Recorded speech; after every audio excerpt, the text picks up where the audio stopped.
அருமை அண்ணன் திண்டுக்கல் லியோனி அவர்கள் முழங்குவார்.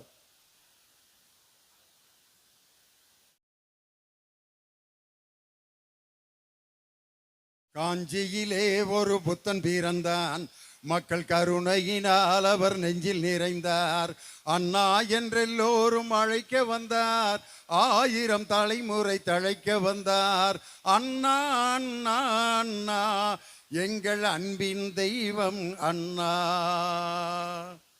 கள்ளக்குடி கொண்ட கருணாநிதி வாழ்கவே, மக்கள் உள்ளம் குடி கொண்ட உண்மை தலைவர் வாழ்கவே. கள்ளக்குடி கொண்ட கருணாநிதி வாழ்கவே. ஸ்டாலின் நம்ம ஸ்டாலின், நம் கழகம் காக்கும் ஸ்டாலின். கலைஞர் படைக்கு தளபதி, நல்ல இதயங்களுக்கு அதிபதி. ஸ்டாலின் நம்ம ஸ்டாலின், நம் தமிழக முதல்வர் ஸ்டாலின். அவசரப்பட்டு கைதட்டிடாதீங்க, இன்னும் ஒரு பாட்டு இருக்கு. கருப்பு சிவப்பு படையின் வீரன், களத்தை வெல்லும் துணிச்சல்காரன், காலம் கொடுத்த கடமை வீரன், ஞாலம் புகழும் கலைஞர் பேரன். திருக்குவளை வழியில் வந்த தமிழ் குருதி, நம் திராவிடர்க்கு தலைமை தாங்கும் உதயநிதி. திருக்குவளை வழியில் வந்த தமிழ் குருதி, நம் திராவிடர்க்கு தலைமை தாங்கும் உதயநிதி. வரலாற்று சிறப்புமிக்க புதுக்கோட்டை வடக்கு மாவட்டம் திராவிட முன்னேற்ற கழகத்தின் சார்பாக புதுக்கோட்டை வடக்கு தெற்கு மாநகர திராவிட முன்னேற்ற கழகம் இன்று இணைந்து நடத்தி கொண்டிருக்கக்கூடிய, நம்மையெல்லாம் வளர்த்து ஆளாக்கி திராவிட முன்னேற்ற கழகம் என்ற ஆலமரத்தையும் தமிழகத்தை சிற்பியாக இருந்து உருவாக்கி இன்று மெரினா கடற்கரையில் ஓய்வெடுத்து கொண்டிருக்கக்கூடிய முத்தமிழறிஞர் டாக்டர் கலைஞர் அவர்களின் 102வது பிறந்த நாள் மற்றும் கழக அரசின் சாதனை விளக்க பொதுக்கூட்டத்தையும் மிக சிறப்பாக இன்று நடத்தி கொண்டிருக்கிறோம். இந்த கூட்டத்தினுடைய மிக முக்கியமான நோக்கத்தை மேடையில் இருக்கக்கூடிய அனைவரும் தெரிவித்தார்கள். இதுவரைக்கும் எல்லாரும் என்கிட்ட தான் வந்து இந்த தேதியில் வந்து கூட்டம் நடத்துங்க வாங்கன்னு கூப்பிடுவாங்க. நான் என்னுடைய சர்வீஸ்லேயே நான் வந்து பேசணும், எனக்கு தேதி கொடுங்கன்னு கேட்டு புதுக்கோட்டையில் வந்து பேசணுன்னு நான் தேதி வாங்கி பேசுகிற கூட்டம் இதுதான். எதுக்காக அப்படின்னா, ஒரு 4-5 நாளைக்கு முன்னாடி நமது புருடா பழனிசாமி அவர்கள் ஏதோ பெரிய சாதனையை சாதித்து விட்டது போல் இந்த புதுக்கோட்டையில் வந்து ஆகாகா ஓகாகான்னு லேகியத்தை வித்துட்டு போயிருக்கார். அந்த லேகிய வியாபாரியினுடைய வேட்டியை கிழிப்பதற்காக கூட்டப்பட்ட கூட்டம் தான் இந்த அற்புதமான கூட்டம். எவ்வளவு பெரிய பொய்யும் புரட்டுகளையும் இந்த மேடைகளில் தமிழ்நாடு முழுவதும் அவர் பேசிவிட்டு ஏதோ 2026 அவங்க எல்லாரும் 210 தொகுதியில் ஜெயிக்க போறேன்ட்டு அவர் ஏதோ ஒரு பகல் கனவு கண்டு கொண்டிருக்கிறார். இன்னைக்கு நான் சொல்றேன், 1996ஆம் ஆண்டு நீங்களெல்லாம் அம்மா அம்மா அம்மா அம்மா என்று சொல்லி கொண்டிருந்த அந்த ஜெயலலிதா அம்மையாரையே பர்கூரில் தோக்கடித்த இயக்கம் திராவிட முன்னேற்ற கழகம். அருமையான நிகழ்ச்சிக்கு வரவேற்புரை ஆற்றிய அன்பு சகோதரர் வடக்கு மாவட்ட பொறுப்பாளர் அருமை சகோதரர் யாக்கத் அலி அவர்களுக்கும், மிக சிறப்பாக இந்த நிகழ்ச்சிக்கு தலைமை தாங்கி நடத்தி கொண்டிருக்கக்கூடிய திராவிட முன்னேற்ற கழகத்தில் பொறுமையாக உழைத்து கொண்டிருந்தால் உயர்ந்த பதவி அவர்களுக்கு தானாக வழங்கப்படும் என்ற அந்த உழைப்பின் சிகரமாக தொண்டர்களின் பாதுகாவலராக இருக்கின்ற மாவட்ட கழகத்தின் செயலாளர் என் அருமை தம்பி கே செல்லப்பாண்டியன் 2026 சட்டமன்ற உறுப்பினராக வெற்றி பெற்று எங்கள் தமிழக முதல்வர் தளபதியாருடைய அமைச்சரவையில் இடம்பெற வேண்டும் என்று உங்கள் பலத்த கரவொலியோடு அருமை தம்பி அவர்களை நான் அன்போடு வாழ்த்துகிறேன். கட்சியினுடைய தலைமை கழகம் என்ன வேணாலும் முடிவெடுக்கலாம். நான் ஒரு அண்ணன் என்ற முறையில், தனிப்பட்ட முறையில் அவருடைய உழைப்பிற்கு நான் கொடுக்கின்ற வாழ்த்து இதுதான். அடுத்து அவர் மட்டும் இல்லை, நானும் சேர்ந்து சட்டமன்றத்திற்குள் 2026 உங்க கூட வர்றதுக்கு வாய்ப்பு கேட்டிருக்கேன் தலைவர்கிட்ட. எப்படி முடிவெடுக்கிறாருன்னு தெரியல. காரணம் நான் மட்டும் ஆசைப்படல சட்டமன்றத்துக்கு நான் வரணும்னு. அன்னைக்கு எங்களுடைய பள்ளிக்கல்வித்துறை அமைச்சருடைய மானிய கோரிக்கை விவாதத்தை கேட்கறதுக்கு சட்டமன்றத்துக்கு போயிருந்தேன். அப்போ என்னை முதல்ல வரவேற்றது யாருன்னா அண்ணன் ஓ பன்னீர்செல்வம். லியோனின்னே, நாங்கள்லாம் உங்கள் பெரிய ரசிகர்னே, நீங்கள் வாங்கினே சட்டமன்றத்துக்கு, கலகலப்பாக இருக்கும்னே. யார்? ஓ பன்னீர்செல்வம். அதுக்கடுத்து என் ரெண்டு கையையும் பிடிச்சி நெஞ்சில் வச்சுக்கிட்டு, மாற்று கட்சியில் இருந்தாலும் நாங்கள்லாம் உங்களுடைய பெரிய ரசிகர், என்னுடைய மகனுடைய திருமணத்திற்கே உங்கள் பட்டிமன்றத்தை தான் நான் வச்சேன் அப்படின்னு சொல்லி சட்டமன்றத்துக்கு வாங்கினேன் அப்படின்னு கேட்டது அருமைக்குரிய முன்னாள் அமைச்சர் கே.ஏ. செங்கோட்டையன். அவர் என்னை சட்டமன்றத்துக்கு வாங்கன்னு கூப்பிட்டார். இது மாதிரி அதிமுக காரர்களே என்னை சட்டமன்றத்துக்கு வாங்கன்னு கூப்பிட்டுருக்காங்கன்னு தலைவர்கிட்ட நான் சொல்லியிருக்கேன். அதனால் நானும் என் தம்பியும் 2026 மீண்டும் கழக தலைவர் மு.க. ஸ்டாலினுடைய அந்த ஆட்சியில் நாங்கள் சட்டமன்றத்துக்குள்ளே போகணும் அப்படின்னு ஆசைப்படுறோம். அதை ஏன் புதுக்கோட்டையில் நான் சொல்கிறேன்னா, லியோனியோட பட்டிமன்றத்திற்கு தாய் வீடாக இருந்து ரசிகர்களாக உருவாக்கிவிட்ட மாவட்டம் அந்த புதுக்கோட்டை மாவட்டம். ஆலங்குடிங்கிற ஊரில் தான் லியோனி முதல்ல நடுவராக பேசி அது ஆடியோ கேசட்டாக வெளியாகி லியோனியை உலக புகழ் பெற்ற ஒரு பேச்சாளராக, இன்னைக்கு திராவிட முன்னேற்ற கழகத்தின் கொள்கை பரப்பு செயலாளராக, பாடநூல் கழக தலைவராக நான் இருப்பதற்கு அடித்தளமிட்ட தாய் வீடு எங்கள் புதுக்கோட்டையினுடைய உயிரினும் மேலான ரசிக பெருமக்கள். அதனால தான் உங்கள் முன்னாடி இந்த கருத்தை நான் சொல்கிறேன். இந்த அருமையான நிகழ்ச்சியில் கலந்து கொண்டு சிறப்பு செய்து கொண்டிருக்கக்கூடிய சட்டமன்ற உறுப்பினர் டாக்டர் முத்துராஜா அவர்களையும், அருமை சகோதரர் மாநகரத்தினுடைய வடக்கு மாநகரத்தினுடைய செயலாளர் ராஜேஷ் அவர்களுக்கும், இந்த நிகழ்ச்சியில் கலந்து கொண்டிருக்கக்கூடிய ஐயா அஞ்சுகா மீனாட்சி சுந்தரம், மாவட்ட விவசாய தொழிலாளர் அணியை தலைவர் தா சந்திரசேகரன் மற்றும் இந்த நிகழ்ச்சியில் கலந்து கொண்டிருக்கக்கூடிய சுப சரவணன், KRN போஸ், யாராவது பேரை நான் விட்டுட்டேன்னா தயவுசெய்து மன்னிச்சிருங்க, லேட் ஆயிருச்சு. அதனால தான் நான் செல்லப்பாண்டிக்கிட்டே எவ்வளோ நேரம் பேசுறதுன்னு கேட்கல. ஒரு ஊரில் போய் கேட்டேன், ஐயா நாங்கள் எவ்வளோ நேரம் பட்டிமன்றம் நடத்துறதுன்னு. நீங்கள் எவ்வளோ நேரம் வேணாலும் பேசுங்க லியோனி, நாங்கள் 10 நிமிஷத்துக்கு மேலே உட்காந்துருக்க மாட்டோன்னா. அதுக்கு ஏன்டா நீ திண்டுக்கல்லேருந்து கூட்டி வந்தீங்கன்னு. ஊர் முழுதும் ஸ்பீக்கர் கட்டியிருக்கோம்யா, எல்லாம் வீட்டில் படுத்துக்கிட்டே கேட்டுக்கிட்டு இருப்பாங்க, நீ மேடை போட்டு பேசிட்டு வீட்டுக்கு போங்கிறான். இவர்கள்லாம் வீட்டில் படுத்துக்கிட்டே கேட்டுக்கிட்டு இருப்பாங்கன்னா, நான் வெறும் நாற்காலியை பார்த்து பேசுறதுக்கு எடப்பாடி பழனிசாமியா இல்லை நயினார் நாகேந்திரனா? லட்சம் பேர் திரண்டிருந்தாலும் மக்கள் ரசிக்க, சிரிக்க, சிந்திக்க எப்படி பேச வேண்டும் என்று கற்றுக் கொடுத்த முத்தமிழறிஞர் டாக்டர் கலைஞரின் கரம் பிடித்து மேடைக்கு வந்தவன் திண்டுக்கல் லியோனி.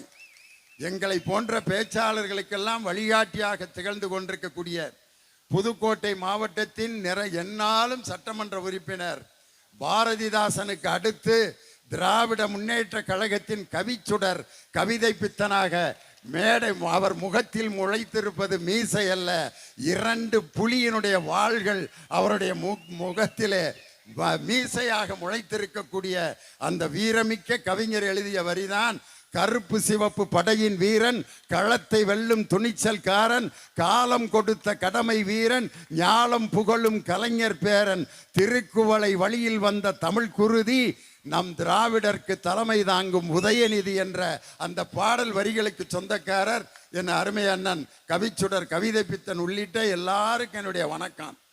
இன்னைக்கு எடப்பாடி பழனிசாமி ஒரு பஸ் எடுத்துக்கிட்டு புறப்பட்டுருக்கார். எனக்கு அவரை பார்த்தோன்னே என்ன ஞாபகம் வருதுன்னா, இந்த வார பத்திரிகையில் ஒரு விளம்பரம் போடுவாங்க, குடும்ப வாழ்க்கையில் உங்களுக்கு பிரச்சனையா, இல்லற வாழ்க்கையில் உங்களுக்கு தொந்தரவா, ஏன் திருமணம் முடித்தோம் என்ற பயமா? கவலை வேண்டாம், ஒவ்வொரு ஊருக்கும் நாங்கள் வந்து லேகியம் சப்ளை செய்கிறோம். டாக்டர் விஜயம் அப்படின்னு லாட்ஜில் டேட் போட்டு, அந்த டேட்டில் டைம் போட்டிருப்பேன் 9 to 10 லாட்ஜில் டாக்டரை சந்திக்கலாம் அப்படின்னு ஒரு லேகிய பாட்டில் ஒரு சூட்கேஸில் தூக்கிட்டு எப்படி ஊர் ஊரா லேகியம் விற்கிற டாக்டர் போய்கிட்டு இருக்காரோ அது மாதிரி தான் அண்ணன் எடப்பாடி பழனிசாமி லேகியம் வித்துக்கிட்டு இருக்கார். நல்ல வியாபாரிக சந்தையில் எப்படி விற்பான்னா அரிசி வித்துக்கிட்டு இருப்பான். அண்ணன் அரிசி கிலோ எவ்வளவுண்ணே? 40 ரூபா. 35 ரூபாய்க்கு கொடுண்ணே. இல்லை தம்பி 38 வாங்கிக்க, இல்லை 37 கொடுங்க. இதுதான் வியாபாரம். ஆனால் இந்த 6:30 7 மணிக்கு இது மாதிரி லைட் வைக்கிற நேரத்தில் ஒரு வண்டியில் ஒரு வியாபாரி வருவேன். அவன் தான் லேகியம் விற்கிறவன். அவன் எப்படி விற்பான்னு உங்களுக்கு தெரியும்.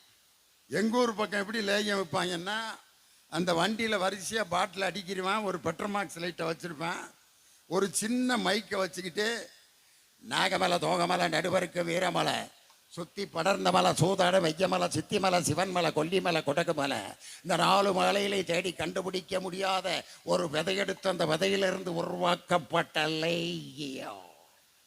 ஒரு 100 பேர் கூடிடுறேன். அண்ணன் ஏதோ புது மருந்து வித்துக்கிட்டு இருக்காரா அப்படின்ட்டு.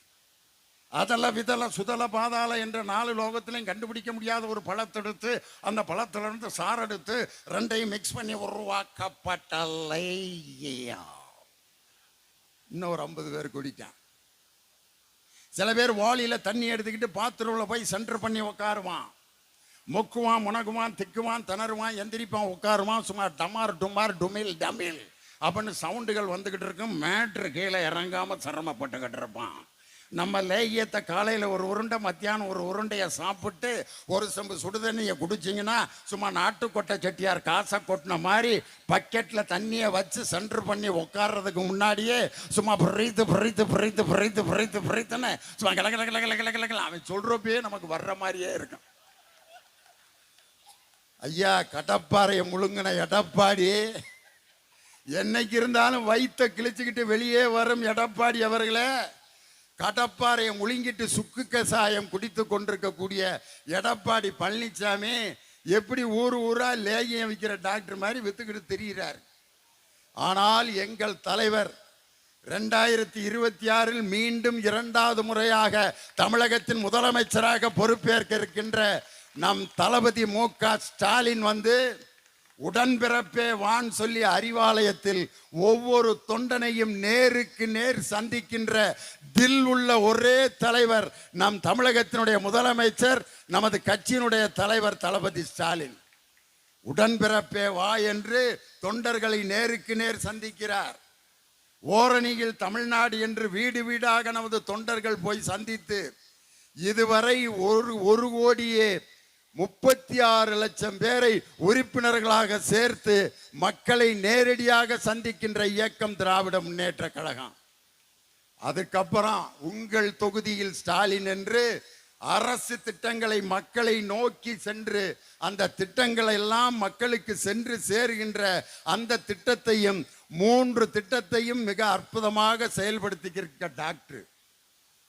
வீட்டுக்கு போய் மருத்துவம் பார்த்து மாத்திரை மருந்து கொடுக்கிற டாக்டர் எங்க தளபதி ஸ்டாலின்.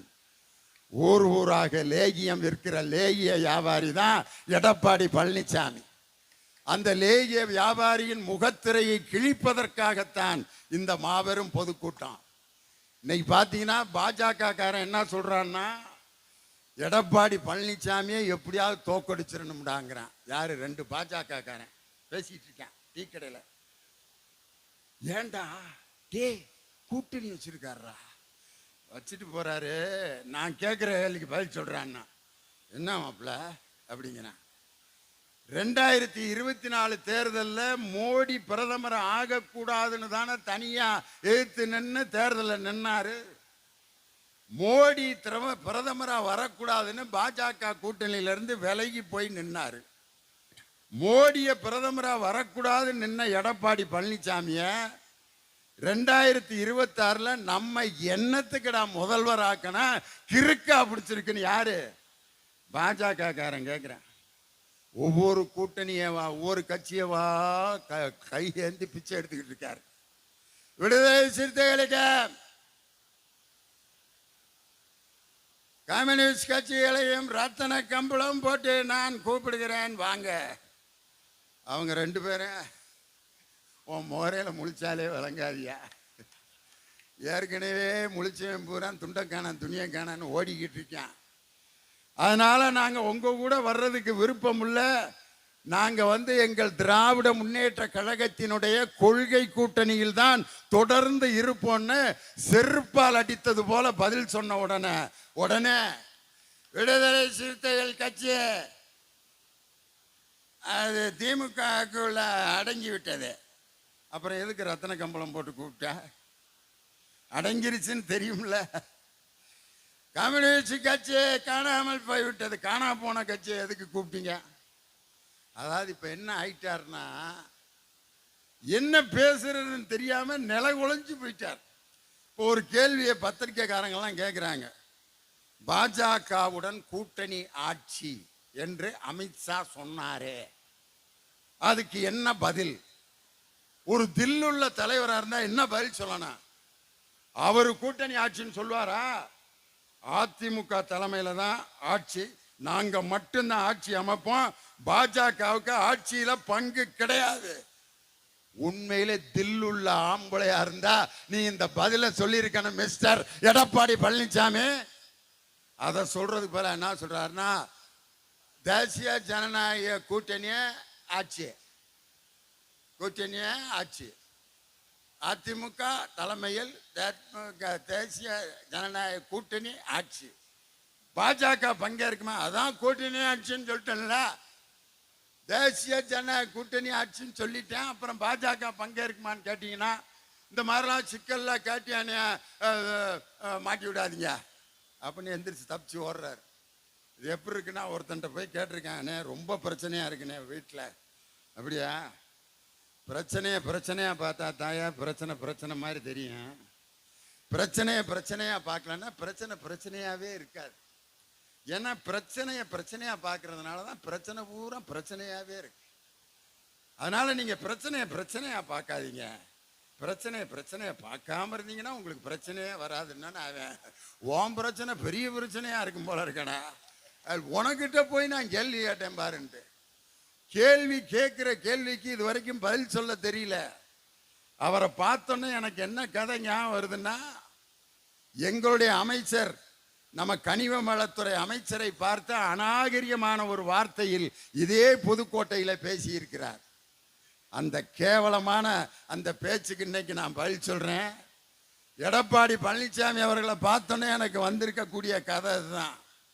நாய்கள்லாம் சேர்ந்து ஒரு மாநாடு போட்டிருக்கு, நாய்களின் மாநில மாநாடு. அதுல தலைவர் நாய் போய் அனௌன்ஸ் பண்ணியிருக்கு, நாய் சகோதரர்களே சகோதரிகளே, நமது இனத்தை எல்லோரும் கேவலமாக பேசுகிறார்கள். அதனால் இனிமேல் இந்த மாநாட்டில் நாம் ஒரு தீர்மானம் நிறைவேற்ற வேண்டும். தலைவர் நாய் தீர்மானத்தை அறிவிக்குது. என்ன தீர்மானம் தெரியுமா? முதல் தீர்மானம், நாம் இனிமேல் கல்யாண மண்டபங்களிலே எச்சி இலையை போட்டால் அதை போய் நாம் சாப்பிடக்கூடாது. தீர்மானம் நம்பர் 1. எல்லா நாயும் அதுகளுக்கு கைதட்ட தெரியாதுல்ல, அதனால அப்படின்னு குலைச்ச ஆதரவு கொடுக்கமா தலைவர் நாய், ஆஹா நம்ம தீர்மானம் வெற்றி அடைஞ்சிருச்சுடா அப்படின்னு சொல்லி பெருமையா இருக்கிற நேரத்தில் வெளியில இலை போடுற சத்தம் சொத்துன்னு கேட்டுச்சு. முதல்ல இறங்கி ஓடினது யாருன்னா தலைவர் நாய் தான். அது வேற யாரும் இல்லை, எடப்பாடி பழனிசாமி தான். ஏன் 2026 24 பாஜக கூட்டணியிலிருந்து ஏன் வெளியேறினீங்க? அந்த வெளியேறின செய்தி வந்தோன்னே தொலைக்காட்சியில் என்னத்தை காட்டினாங்க? அதிமுக காரன்லாம் பட்டாசு வெடிச்சு கொளுத்துனாங்க. போற வர்ற எல்லாத்துக்கும் லட்டு கொடுக்குறான். பாஜக கூட்டணியிலிருந்து வெளியே வந்துட்டான். டும்மு டும்மு டும்முன்னு வேட்டு. சேர்ந்துட்டோம்னு சொன்னோன்னா அதே மாதிரி வேட்டு போட்டிருக்கணும்ல. சேர்ந்துட்டோம்னு சொன்ன பிறகு எல்லாம் இந்த வீடியோ இருக்கேன். இந்த தடவை மண்ணு தான் மாப்பிள்ள. போன தடவையாவது 65 ஜெயிச்சானுவ, இப்போ அதுவும் கிடையாது போல இருக்கு. கொண்டு போய் சேர்ந்துட்டாங்களேன்ட்டு. இன்னைக்கு அவர் என்ன சொல்றாருன்னா, நான் அமித்ஷா வீட்டினுடைய கதவை போய் எதற்காக தட்டினேன் என்றால் தமிழ்நாட்டு பிரச்சனையை பேசுவதற்காக. வெக்கங்கட்டதனமா, மானம் ரோசம் சூடு சொரணை இல்லாத ஒரு கேடுகட்ட பிறவிதான் இன்றைய எடப்பாடி பழனிசாமிங்கிறவர்.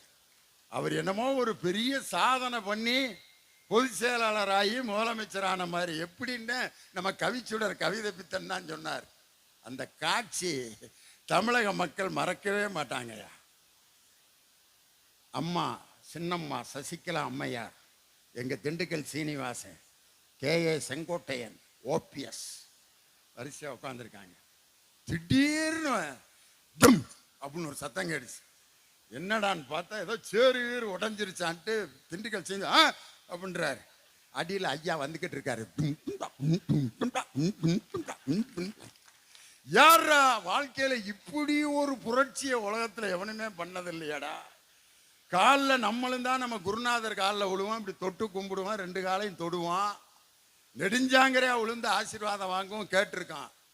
4 சேர் காலுகளுக்கு இடையில பூந்து போய் ஒருத்தர் காலை கைப்பற்றின மிகப்பெரிய புரட்சியை செய்த ஒரு கேடுகட்ட அடிமைதான் எடப்பாடி பழனிசாமி.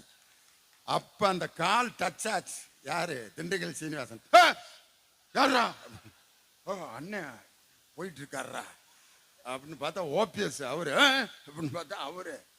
எல்லாத்து காலையும் தாண்டி சின்னம்மாவோட காலை பிடிச்சோன்ன அந்த அம்மா, இப்படி ஒரு விசுவாசியை நான் வாழ்க்கையில பார்த்ததே இல்லை. பழனிசாமி அதுக்கு பழனிசாமி ஒரு அழுகை போட்டாரு பாருங்க. இந்த ஒரு அழுகையே 2026 உன்னைய மண்ணக்கவ வைக்கும் மிஸ்டர் பழனிசாமி.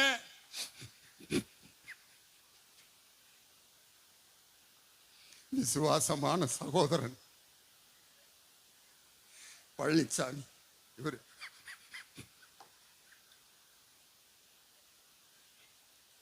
வெக்கமா இல்ல? இதை என்ன சொல்றாரு? இதே புதுக்கோட்டையில சொல்றாரு, நான் ஊர்ந்து வந்துட்டேன், நான் ஊர்ந்து வந்துட்டேன், நான் ஊர்ந்து வந்துட்டேன்னு முதல்வர் சொல்றாரு. ஊர்ந்து வந்துட்டேன்ல, இதுக்கு பிச்சை எடுத்து பொழைச்சிடலாம்யா. ஊர்ந்து காலில் விழுந்தாது வந்துட்டேன்லன்னு சொல்றாருல. இதை விட ஒரு கேவல பிறவிய உலகத்துல நீங்க பார்த்துருக்கீங்களா? 1000 தடவை செருப்புல அடிக்கிறேன்னு சொன்னாங்க, நாற்காலி தர்றேன்னாங்க, அதனால வாங்கிட்டு நாற்காலியில் உட்காந்துட்டேன். ஒரு திமுக காரன் இப்படி இந்த பதவியவாதி ஏற்று கொள்வானாயா? தன்மானத்தையும் பகுத்தறிவையும் ரத்தத்திலே ஊற்றி வளர்ந்த இயக்கம் திராவிட முன்னேற்ற கழகம். அந்த மானத்தை இழந்து போய் காலில் விழுந்து அன்னைக்கு காலில் திண்டுக்கல் சீனிவாசன் அன்னைக்கு ஏற்பட்ட அதிர்ச்சி தான் ஒரு 6 மாசத்துக்கு முன்னாடி மேடையில் பேசுறாரு எங்க அண்ணன் திண்டுக்கல் சீனிவாசன். அதிமுக தொண்டர்களுக்கு ஒரு அன்பான வேண்டுகோள், 2026 நாம் அனைவரும் கஷ்டப்பட்டு உழைத்து MK ஸ்டாலின் அவர்களை முதலமைச்சர் ஆக்கணும். எல்லாம் வேட்டியை பிடிச்சி இழுக்கிறேன். அண்ணே என்னடா சொன்னேன்? என்ன சொன்னேன்? அண்ணே ஸ்டாலினை முதல்வர் அப்படியா சொல்லிட்டேன்னா? ஐயோ சொல்லிட்டேன். சரி எடப்பாடியே போட்டது தானே. உன் நெஞ்சுக்குள்ள இருந்து என்ன இருந்துச்சோ அதை ஒரு மூத்த தலைவர் 2026 அதிமுக காரங்கெல்லாம் சேர்ந்து ஸ்டாலினை முதல்வராக்கணும்னு சொன்னார் பார்த்தீங்களா? அந்த வார்த்தை தான் 2026 மீண்டும் நம் தளபதியை முதல்வராக்கும். அமித்ஷாவை போய் இவர் நேரடியாக கதவை தட்டி போறப்ப என்ன சொல்லிட்டு போனாரு? நான் அதிமுகவோட ஆபீஸ் கட்டிட்டு இருக்காங்க, அதை பார்க்கறதுக்காக போறேன். பொய், முதல் பொய். 2வது பொய், டெல்லியில் போய் ஏர்போர்ட்டில் இறங்கணும்னா கேட்குறாங்க, எதுக்காக டெல்லி வந்துருக்கீங்க? இங்கே அதிமுகவினுடைய தொண்டர்கள் எல்லாம் அந்த கட்டிட வேலையை பார்க்கறதுக்காக வர சொன்னாங்க. 12:30 மணிக்கு அமித்ஷாவுக்கு கும்பிடு போடுற மாதிரி போட்டோ வந்துருச்சு. அப்போ கேட்குறாங்க, எதற்காக டெல்லிக்கு வந்தீங்க? அது அமித்ஷா அவர்களை சந்தித்து கேட்கிறேன், சந்தித்து தமிழ்நாட்டினுடைய கோரிக்கைகளை சொல்வதற்காக வந்தேன். அதை நேரடியாக இங்கே சென்னையில் பரப்புறப்பே சொல்லியிருக்கலாம்ல.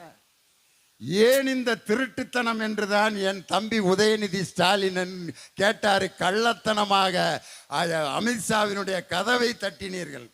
உள்ள என்ன நடந்திருக்குன்னு நினைக்கிறீங்க? தனியா அமித்ஷாவும் எடப்பாடியும் என்ன நடந்திருக்கான்? அண்ணனுக்கு தான் பழக்கப்பட்ட வேலையாச்சே. ஜெயலலிதா அம்மாவோட காலு, அதுக்கடுத்து சசிகலா அம்மாவோட காலு, அதுக்கடுத்து இப்போ அமித்ஷாவோட காலு. பப்ளிக்காக உழுகல, கதவை சாத்திக்கிட்டு அப்படி போய் நின்றுருப்பார். அமித்ஷாக்கு தமிழ் தெரியாது. क्या बोलता है mister Palaniswami? I am Palaniswami, all India Anna DMK general secretary. क्या क्या बोल पழனிசாமி? क्या ஒன்றும் இல்லைங்க, அது மேட்ரு முடிய போகுதுன்னாங்க. My matter was closed by our ADMK people. You are going to rescue me. Yes, நீங்கள் என்ன சொல்கிறீங்களோ அதை நான் செய்கிறேங்க. What you say I will do mister Amit Shah அப்படின்னு அங்கே போய் பிச்சை எடுத்துட்டு, அந்த ஃபோட்டோவில் பார்த்தீங்களா, அமித்ஷா கால் மேலே கால் போட்டு உட்காந்துருக்காரு, பக்கத்தில் கையை கட்டி உட்காந்துருக்காரு ஒரு அடிமை எடப்பாடி பழனிசாமி. ஆனால் என் தம்பி உதயநிதி ஸ்டாலின் உட்காந்துருக்காரு நம்ம பிரதமர் ஐயாவுக்கு பக்கத்தில். பிரதமர் கை கட்டி உட்காந்துருக்காரு, என் தம்பி உதயநிதி ஸ்டாலின் பக்கத்தில் அப்படி கம்பீரமா உட்கார்ந்துருந்தாரியா. இந்த சந்திப்புக்கு பேர் என்ன? அந்த சந்திப்புக்கு பேர் என்ன? எடப்பாடியினுடைய சந்திப்பு மானங்கட்ட சந்திப்பு. அது கம்பீரமான தன்மானத்தின் சுயமரியாதையோட சந்திப்பு. இதை இன்னைக்கு பேசி பழகிறாரியா. இன்னைக்கு நான் ஒன்று சொல்றேன். ஒரு மலை மேல ஒரு ராஜா இருந்திருக்காரு. அந்த ராஜா பைத்தியக்கார ராஜா. அந்த ராஜாவை சொல்லியிருக்காரு, ராஜா என்னை யாருமே கீழே கூட்டிட்டு போக மாட்டேங்கிறாங்க, என்னை எப்படியாவது கீழே கூட்டிட்டு போங்கடான்னு கெஞ்சிறாரு அந்த மெண்டல் ராஜா. உடனே ஊருக்காரங்கெல்லாம், உனக்கு தான் பைத்தியம் பிடிச்சிருக்கே ராஜா, எதுக்கு நீங்க மக்களை பார்க்க வரணும்? இல்லை, நான் பார்த்து ஆகணும். ராஜாவை நடந்து கூட்டி போனா எங்கிட்டாவது தப்பிச்சு ஓடி போயிடுவாரு பைத்தியம் பிடிச்ச ராஜா. அதனால ஒரு கழுதை மேல அந்த ராஜா உட்கார வச்சு மலையிலேருந்து இலக்கி கூட்டு வர்றாங்க. யாரு? மெண்டல் ராஜா கழுதை. வர்றப்ப ஜனங்கள்லாம் கும்பிடுறாங்க ராஜாவை. ராஜா ராஜா ராஜா ராஜா. கழுதை என்ன நினச்சிருக்கு, நம்மளை தான் கும்பிடுறாங்க போல இருக்கு அப்படின்னு மண்டே ஆட்டுது. அப்படியே கீழே இறங்கி வருது கழுதையோட மெண்டல் ராஜா. கழுதையை கும்புறத பார்த்தோன்னா கழுதைக்கு பயங்கரமான சந்தோஷத்துல துள்ளி குதிச்சு நேரம் அப்படியே மலையில வேகமா நடக்கிறேன்ட்டு வந்து கழுதையும் உளுந்துருச்சு, ராஜா உளுந்து மண்டை உடைஞ்சு ஆஸ்பத்திரியில் கிடக்கிறார். கழுதையை புளிய மரத்தில் கட்டி வச்சு அடிக்கிறாங்க. இந்த கழுதை வேற யாரும் இல்லை, அதுதான் எடப்பாடி பழனிசாமி. பைத்தியம் பிடிச்ச ராஜா தான் பாஜக. இது 2026 மண்ணை கவப்போவது உறுதி. எங்கள் தளபதி மு.க. ஸ்டாலின் தான் மீண்டும் தமிழகத்தினுடைய முதலமைச்சராக பொறுப்பேற்பார். காரணம், மார்ச் 1 திராவிட மாடல் முதல்வர் எங்கள் தளபதி ஸ்டாலினோட பிறந்த நாள் மார்ச் 1. ஏப்ரல் 1 பாஜக அதிமுக என்ற கோமாளிகள் ஏமாளிகளாக மாறி தோல்வி அடைய போகும் ஏமாளிகளுடைய நாள் ஏப்ரல் 1. மே 1 வெற்றி பொதுக்குழு கூட்டம் நடைபெற்றது மதுரையில். மே 1 ஜூலை 1 2026 கவர்னர் மாளிகையில் 2026 ஜூலை 1 அன்று முத்துவேல் கருணாநிதி ஸ்டாலின் என்னும் நான் தமிழகத்தின் முதல்வராக பொறுப்பேற்கிறேன் என்ற அந்த குரல் ஒலிக்க போகின்ற நாள் 2026 ஜூலை 1. திமுகவுக்குன்னு ஒரு மாபெரும் வரலாறு இருக்கியா. எடப்பாடி பழனிசாமிக்குன்னே எம்ஜிஆருடைய பாட்டு போட்டிருக்காங்க. எடப்பாடி பழனிசாமிக்குன்னே போட்ட பாட்டு. இதே மாதிரி கூட்டம் தான் சென்னையில் கூட்டியிருந்தாங்க. எம்ஜிஆருடைய பிறந்த நாளில் எடப்பாடி பழனிசாமி ஏட்டிக்கு பூட்டியா பேசி, அப்போ எம்ஜிஆருடைய பாட்டை பாடுறதுக்கு பேப்பர் தேடினார் எடப்பாடி. எம்ஜிஆர் அவர்கள் பாடிய பாடல், அந்த பேப்பரை குடுற பேப்பரு, எம்ஜிஆர் எம்ஜிஆர் எம்ஜிஆர் அப்படின்னு அந்த பாட்டு மறந்து போச்சு. கடைசிக்கு இன்னொரு பேப்பர் எழுதுலையோ ஒருத்தன் எழுதி கொடுத்துருக்கான். என்ன பாட்டு தெரியுமா பாடினாரு? எம்ஜிஆர் அம், இவர் போல யார் என்று ஊர் சொல்ல வேண்டும், இவர் போல யார் என்று ஊர் சொல்ல வேண்டும். அந்த வரியவே திருப்பி திருப்பி சொல்லிக்கிட்டு இருந்தாரு. அந்த பாட்டில் இன்னொரு வரிய எம்ஜிஆர் எழுதியிருக்காரு எடப்பாடிக்குன்னு. திருந்தாத உள்ளங்கள் இருந்தென்ன லாபம், வருந்தாத உருவங்கள் பிறந்தென்ன லாபம், இருந்தாலும் மறைந்தாலும் பேர் சொல்ல வேண்டும், எங்கள் தளபதி ஸ்டாலின் போல யார் என்று ஊர் சொல்ல வேண்டும், ஸ்டாலின் போல யார் என்று ஊர் சொல்ல வேண்டும், கண் போன போக்கிலே கால் போகலாமா, கால் போன போக்கிலே மனம் போகலாமா. எடப்பாடி பழனிசாமிக்குனே நான் எழுதிட்டு வந்திருக்கேன் ஒரு பாட்டு. பழனிசாமி அவர்களே, அந்த பாட்டை கண்டிப்பாக நீங்கள் வந்து பார்த்தீங்கன்னா எல்லாம் ரெடியாக இருக்காங்க. இந்த பாட்டு தான் நாளைக்கு ட்ரெண்டாக போகுது. பாதந்தாங்கி பழனிசாமி பச்சை பொய்யே பழனிசாமி, பாதந்தாங்கி பழனிசாமி பச்சை பொய்யே பழனிசாமி, அமைதிப்பட அம்மாவாசன்னு பேரு வாங்கின பழனிசாமி, பாதந்தாங்கி பழனிசாமி பச்சை பொய் பழனிசாமி.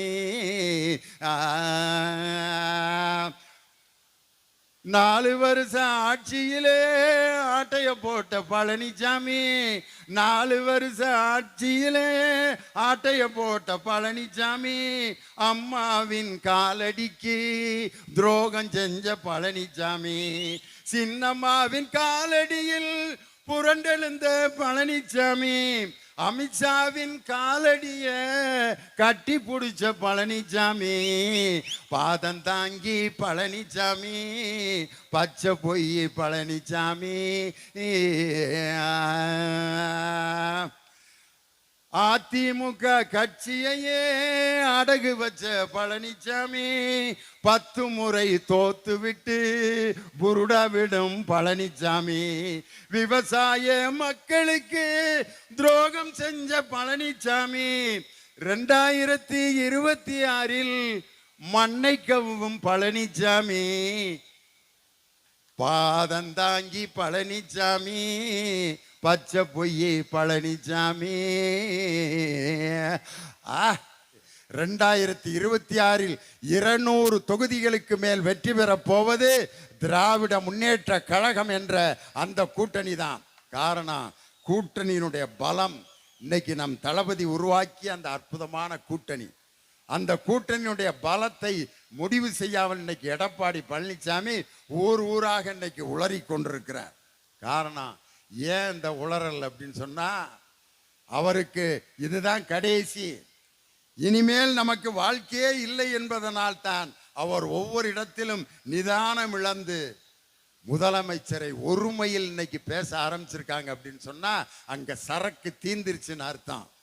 எங்கள் தலைவருடைய அந்த திட்டங்களை எல்லாம் வரிசையாக மக்களிடம் சொல்லிக்கொண்டே சென்றால் போதும், எங்கள் தலைவர் 200 தொகுதிகளுக்கு மேல் வெற்றி பெறுவார். ஜெயலலிதா அம்மாவுக்கு நினைவிடம் கட்டுறதுக்கு 6 கோடி அந்த கான்ட்ராக்டருக்கு கொடுக்கல.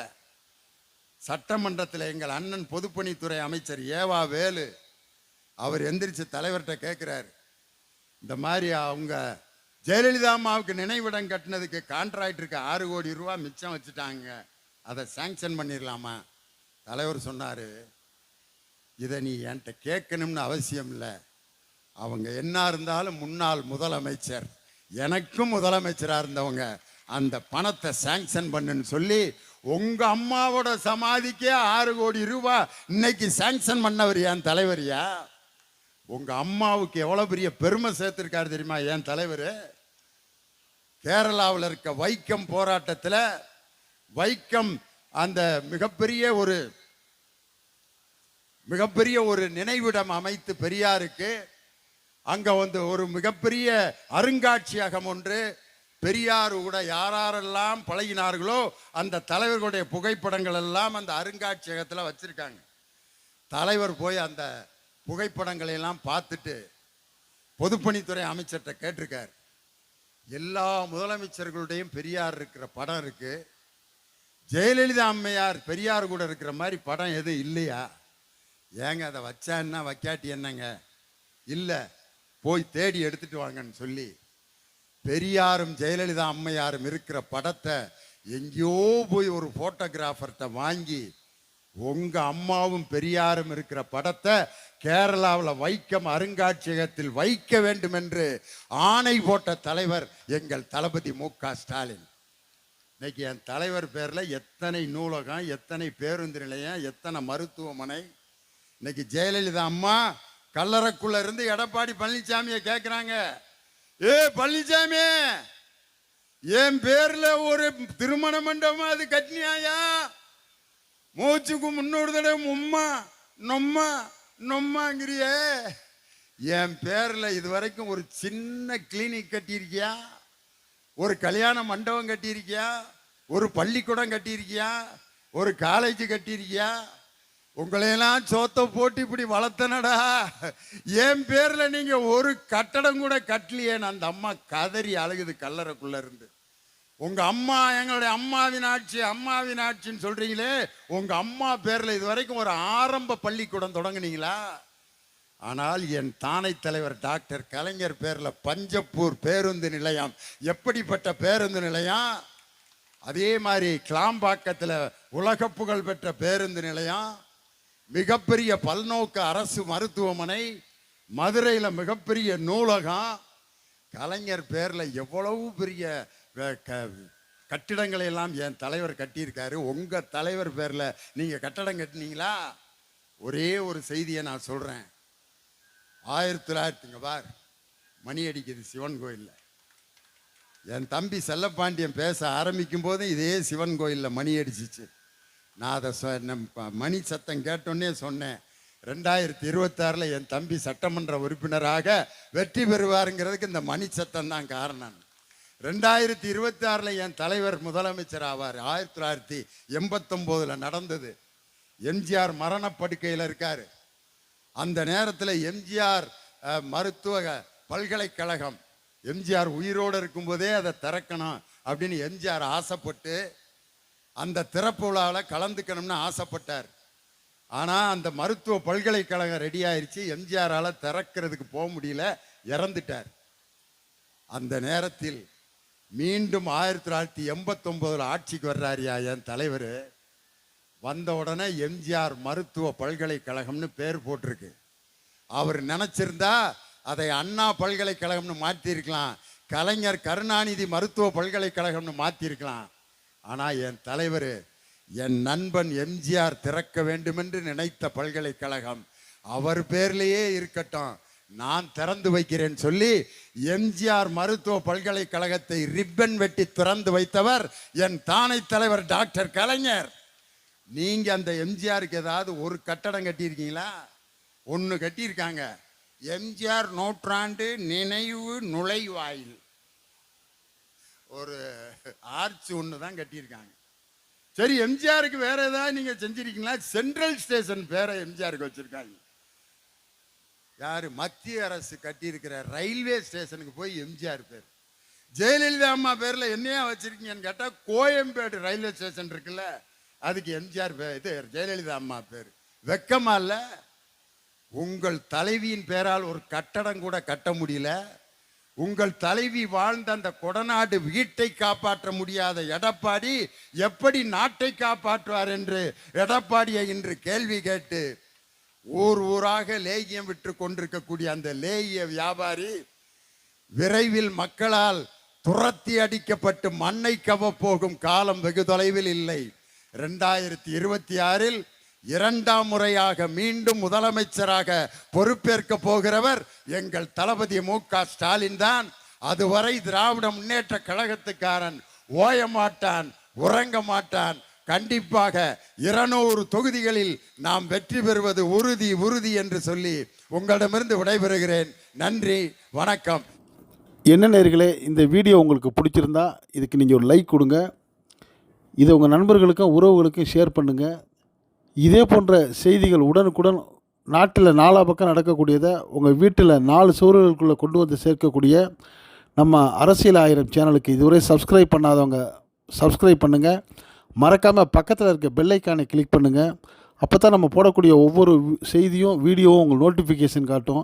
நீங்கள் விரும்பியதை பார்க்கலாம். என்றும் இணைந்திருப்போம். நன்றி, வாழ்த்துக்கள்.